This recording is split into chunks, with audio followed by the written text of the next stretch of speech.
বর্তমান যুগেও নারীরা বয়স নিয়ে প্রতিনিয়ত বৈষম্যের শিকার হচ্ছেন, এমনকি সে তালিকা থেকে বাদ যাচ্ছেন না শোবিজ তারকারাও। সম্প্রতি এ নিয়ে খোলামেলা কথা বলেছেন বলিউড অভিনেত্রী তাপসী পান্নু। অভিনেত্রীর অভিযোগ, শাহরুখ খান, সালমান খান ও অক্ষয় কুমারের মতো তারকারা বলিউডে রাজত্ব করলেও তাদের বয়সী অভিনেত্রীরা এখন আর মুখ্য চরিত্রে অভিনয় করতে পারেন না।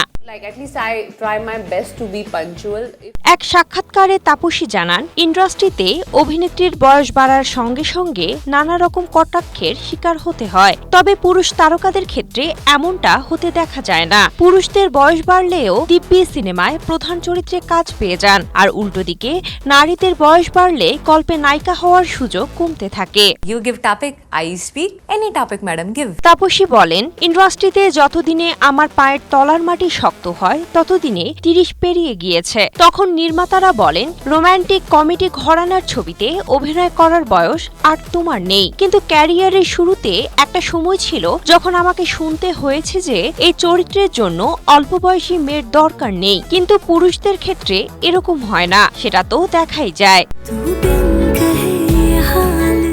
অভিনেত্রী আরও জানান, অনেক সময় কম বয়সী অভিনেতারাও সিনেমায় তার চেয়ে বেশি বয়সী অভিনেত্রীকে নায়িকা হিসেবে মানতে পারেন না। এমন অভিজ্ঞতারও সম্মুখীন হয়েছেন তিনি। তাপসী অভিযোগ করে আরও বলেন, শাহরুখ খান প্রসঙ্গে কেউ কি এমন কথা বলতে পারবে? কারণ শাহরুখের সঙ্গে কাজ করলে অভিনেত্রীদের জীবন বদলে যায়, তাই অল্প বয়সী অভিনেত্রীরাও মুখ ফিরিয়ে নেন না।